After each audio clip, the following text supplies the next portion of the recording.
Fala pessoal, beleza? Estamos aqui hoje para a nossa aula de Química Geral, beleza? E vamos falar do átomo. Já ouviu falar do átomo? Não? Então fica comigo aí depois da vinheta, que é a nossa aula de hoje.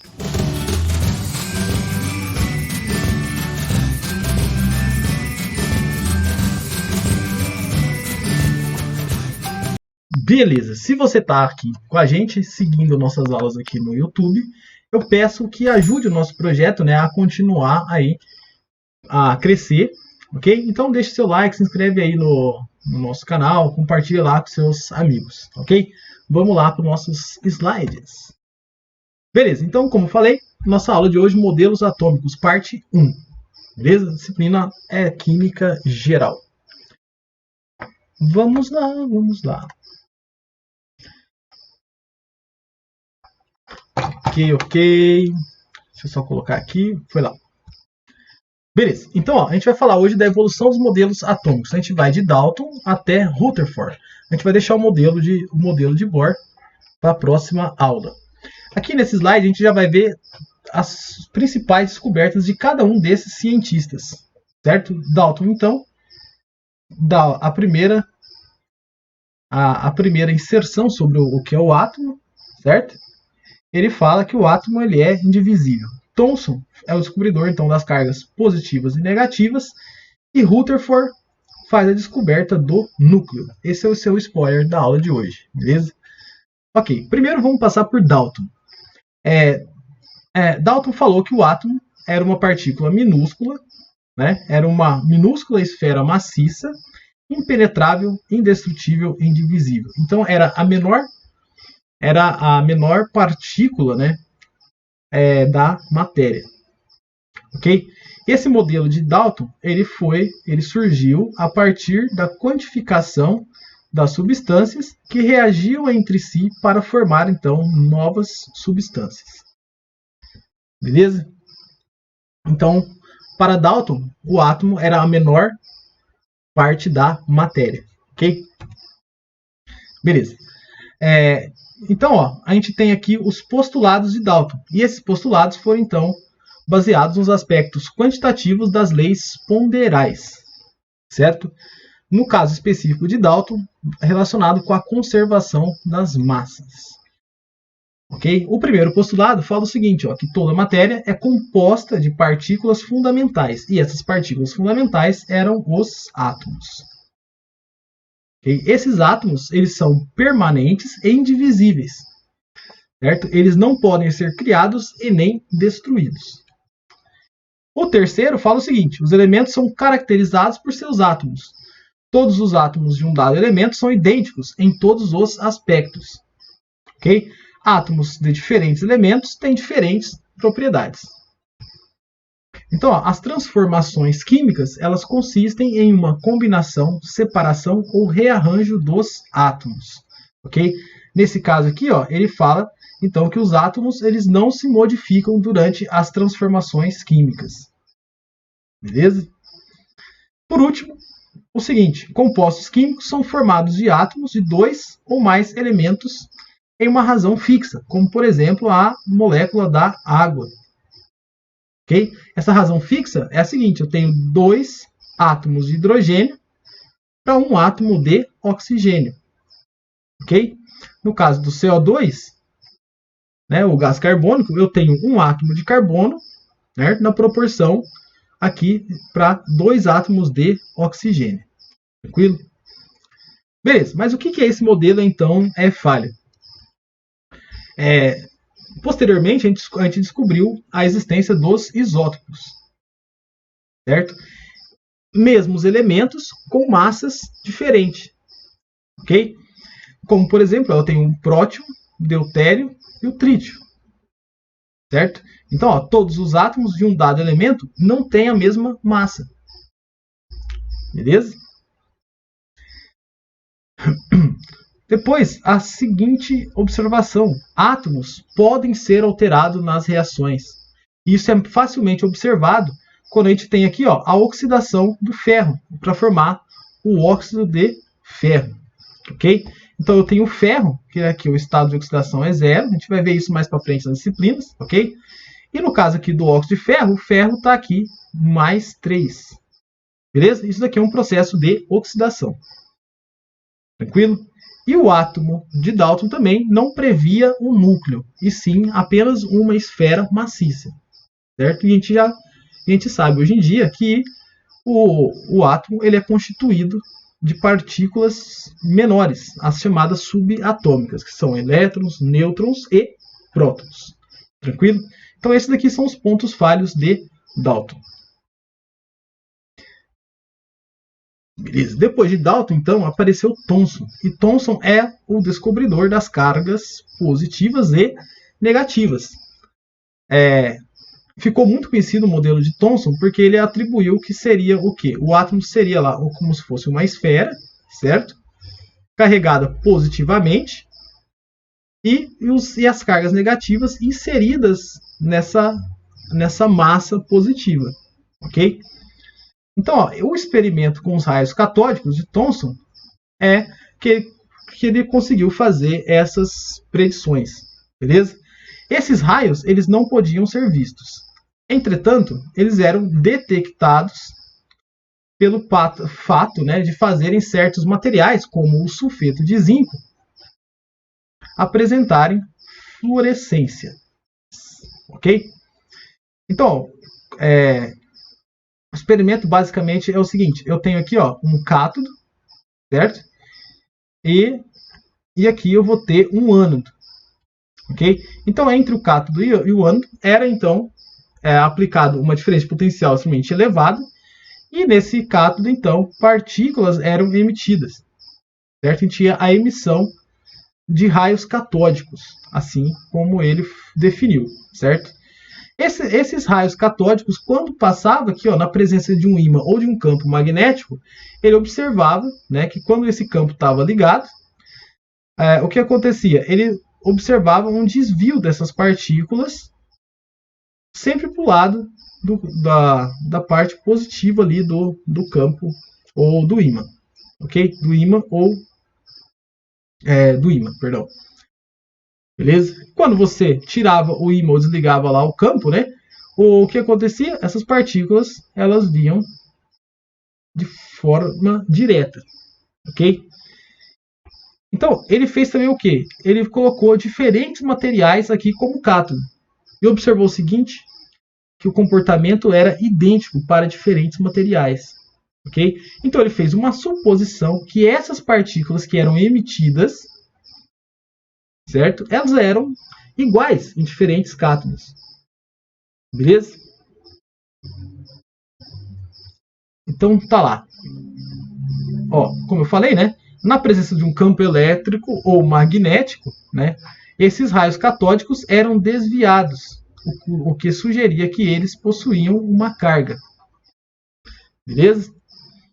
Segundo, a natureza desses raios era a mesma, certo? E ele descobriu como? Trocando o material do cátodo. Então ele colocou diferentes materiais no cátodo. Entretanto, essa natureza dos raios catódicos era a mesma para diferentes elementos do cátodo. Ok? Foi Thomson também que fez foi o primeiro a fazer a relação carga-massa das partículas de raios catódicos. Né? E essa razão era maior. Essa razão aqui, era maior que a razão carga-massa do íon H+, certo? Aí ele fez essa comparação porque o H+ era o menor átomo conhecido, ok? Beleza? Então aqui, de forma resumida, vamos lá. Razão carga-massa das partículas de raios catódicos era maior que a razão carga-massa do íon H+, ok? Isso daqui mostrou então, que a massa desses raios catódicos ela era menor do que a massa do H+, bem menor. Beleza? Então, a gente pode afirmar aqui o seguinte, que o átomo ele não era indivisível, né? Porque ele era constituído por essas partículas menores e de carga negativa, que foram então chamadas de elétrons. Elétrons. a gente pode representar os elétrons dessa forma, um Ezinho com um tracinho de menos em cima, beleza? Então é o seguinte, o átomo de Dalton, como menor partícula da matéria, estava errado. Ok? Então, resumidamente, o que Thomson fez? Descobriu o elétron, ele afirmou que os raios, ele pôde confirmar que os raios catódicos são fluxos de partículas negativas. As partículas eram as mesmas para diferentes elementos dos cátodos, ou seja, o elétron, ele tem a mesma característica em diferentes elementos. E por fim, essas partículas ou os elétrons, então, eles eram iguais para todos os elementos. Beleza? Então, dessa forma, ele descobriu também, ele pôde afirmar que o átomo era constituído de cargas positivas e negativas. Tranquilo? Mas, no final, a soma dessas cargas positivas e negativas era igual a zero. Então, o átomo ainda continuava sendo uma molécula, o átomo continuava sendo neutro. Ok? Beleza. Então, aparece Rutherford. Rutherford fez um experimento famoso, que é o chamado, que ele fazia o quê? Ele colocava um elemento e fazia a emissão das partículas alfa, que são partículas de gás hélio carregadas positivamente. Beleza? Ele bombardeava essas partículas alfa numa folha extremamente fina de platina, e usava platina porque era o material que ele conseguia ter na menor espessura possível, Ele observou o seguinte: quando fazia esse bombardeamento das partículas alfa, muitas delas passavam, muitas, uma em cada 20 mil voltava, ok?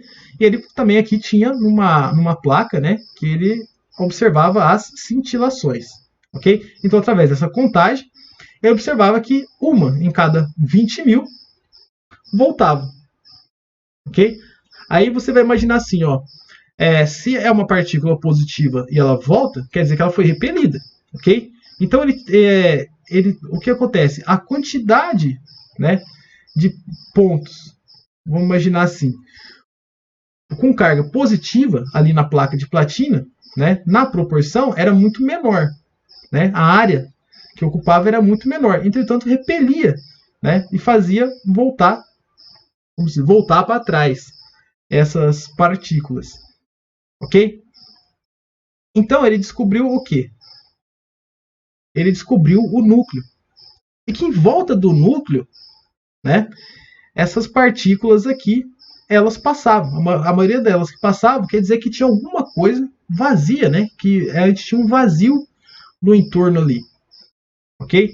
E foi daí então que ele falou a famosa frase, dele, que era como se disparasse uma bala de canhão de 15 polegadas num lenço de papel, e ela voltasse e atingia o canhão de volta, ok? Beleza? Então ele fez a proposta da seguinte forma, que o átomo ele era então constituído por cargas positivas, certo? No seu núcleo.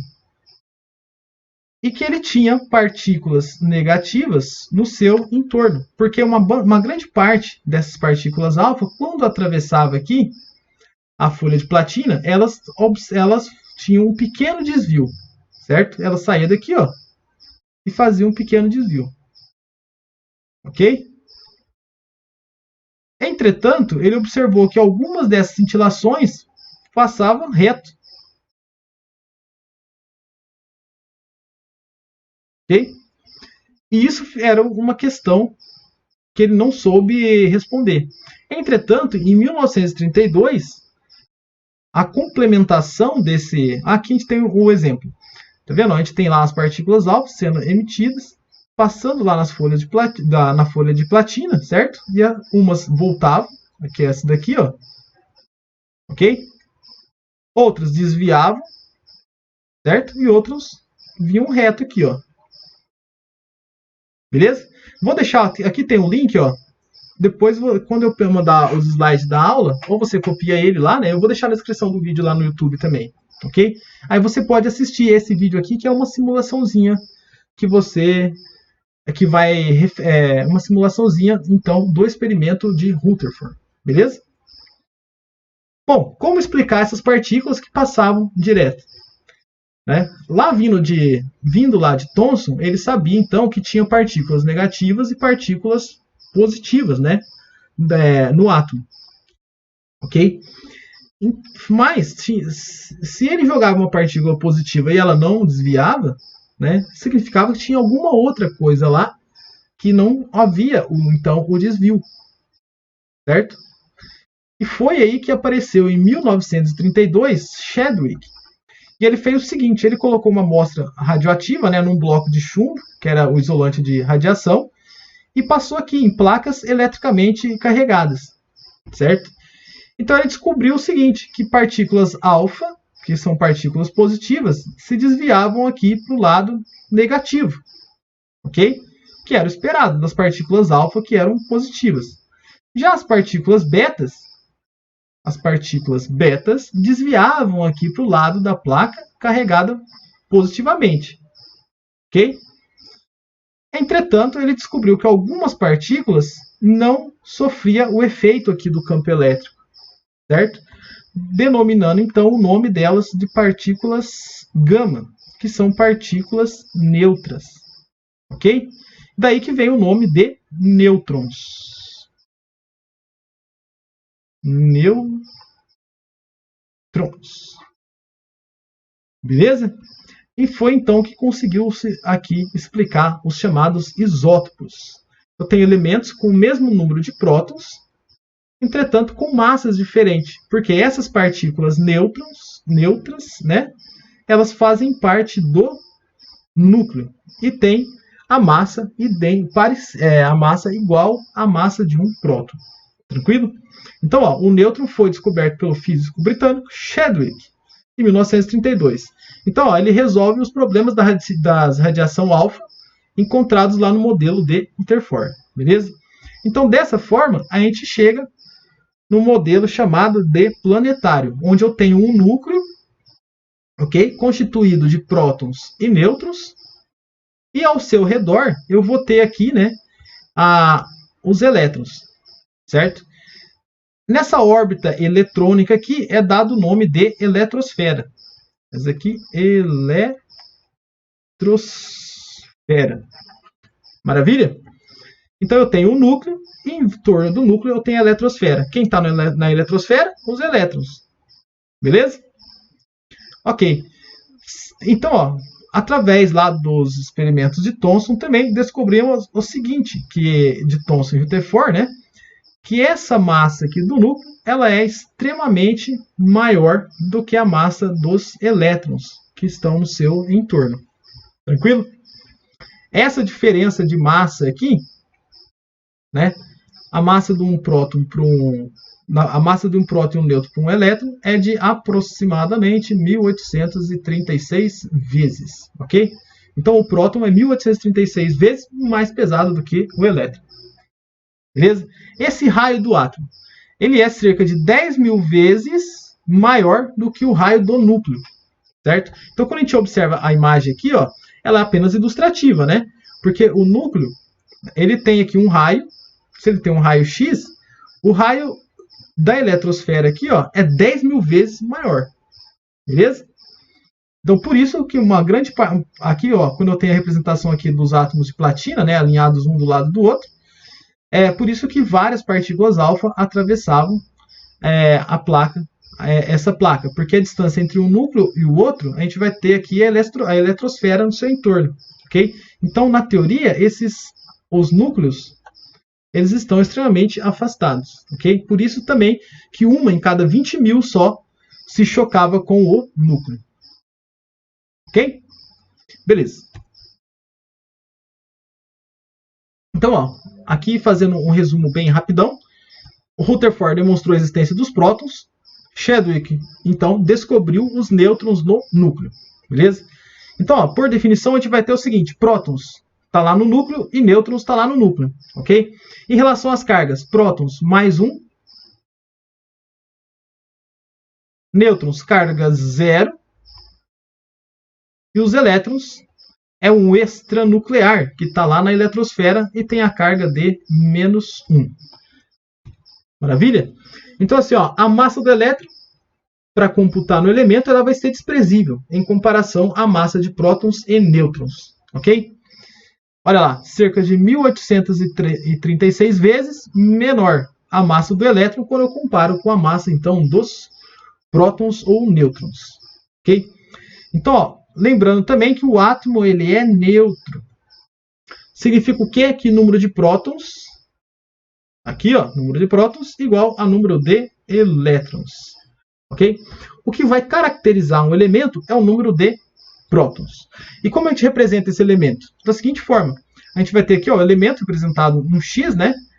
Z e A, onde X é o átomo, um átomo qualquer, Z é o número atômico, que é o número de prótons, certo? Número de prótons, que é também igual ao número de elétrons. Beleza?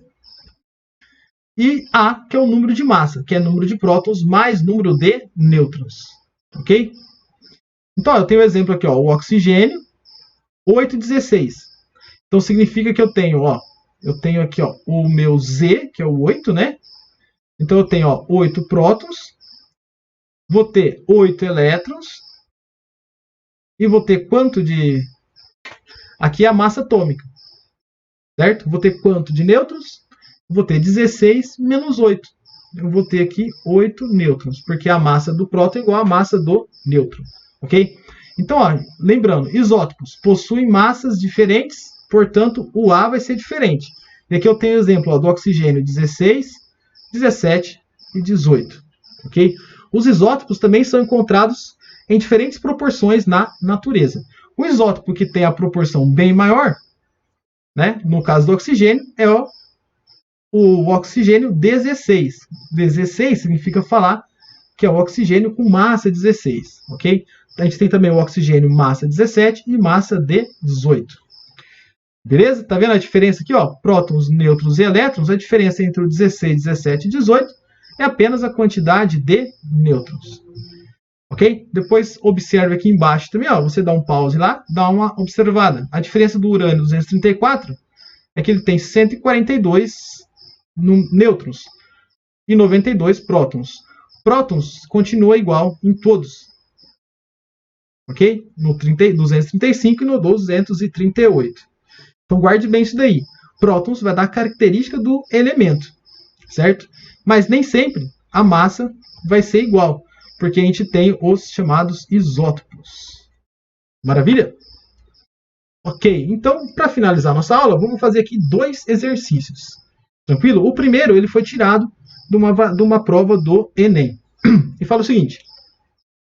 Em 1808, Dalton publicou o famoso livro, né? E vai, um novo sistema da filosofia química, A New System of Chemical Philosophy, no qual continha 5 postulados que serviam para o alicerce da primeira teoria atômica da matéria, fundamentada pelo método científico.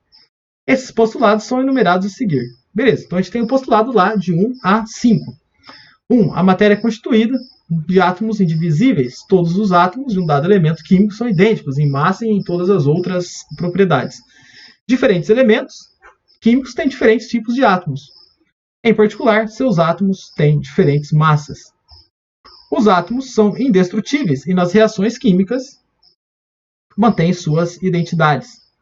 Beleza? 5. Os átomos de elementos combinam com átomos de outros elementos em proporções de números inteiros pequenos para formar compostos. Aqui é a definição de uma reação química.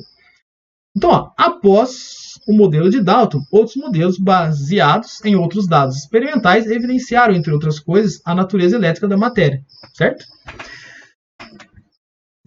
Beleza. Opa, vamos lá. Após o modelo, outros modelos baseados em dados experimentais evidenciaram, entre outras coisas, a natureza elétrica da matéria, certo? Prótons e nêutrons e elétrons. A composição e organização do átomo, as partículas, né, subatômicas e a quantização da energia do modelo atômico. Isso a gente vai ver na próxima aula, ok? Então, ó, preste atenção. Geralmente, as questões do vestibular não vai te cobrar aqui como é o modelo de Dalton, principalmente o Enem, certo? Ele vai fazer uma contextualização, ok? E vai perguntar o que geralmente é falho ali no modelo, como está aqui na nossa perguntinha, ó. Com base no modelo atual, que descreve o átomo, qual dos postulados de Dalton ainda é considerado correto? Okay? Então você tem que saber 4 que ainda não são mais considerados e um só que é ainda considerado. Ok? Então dá uma revisada na matéria e você vai observar que a resposta é E5. Os átomos de elementos combinam com átomos de outros elementos em proporções de números inteiros pequenos para formar compostos. Os outros postulados, com a ideia de isótopos e isóbaros, a gente acaba vendo que cai por terra. Beleza? Então, ó, átomos de elementos combinam com átomos de outros elementos em proporções de números inteiros pequenos para formar compostos. Beleza? Esse daqui vai ao encontro das leis ponderais, a conservação das massas. Maravilha? Vou dar um exemplo aqui rapidinho, ó. Quando eu tenho, por exemplo, 2 moléculas de H2 reagindo com uma molécula de oxigênio. A gente vai lá ver em reações químicas, depois que a gente tem uma transformação aqui, e a gente vai obter, então, 2 moléculas de água, certo? E a conservação da massa vem aí. A gente não tem a formação, por exemplo, de um outro elemento. Não, a gente teve um rearranjo entre os átomos aqui, certo? Para formar, então, a molécula de água. Eu tive aqui a combinação do hidrogênio mais o oxigênio, ok? Formei, então, as moléculas de água. Tranquilo? Você conta, ó, eu tenho 4 hidrogênio aqui, mais 2 oxigênio. Quando eu olho para o lado aqui, para o lado direito, né? De um lado eu tenho reagentes, do outro eu tenho produtos.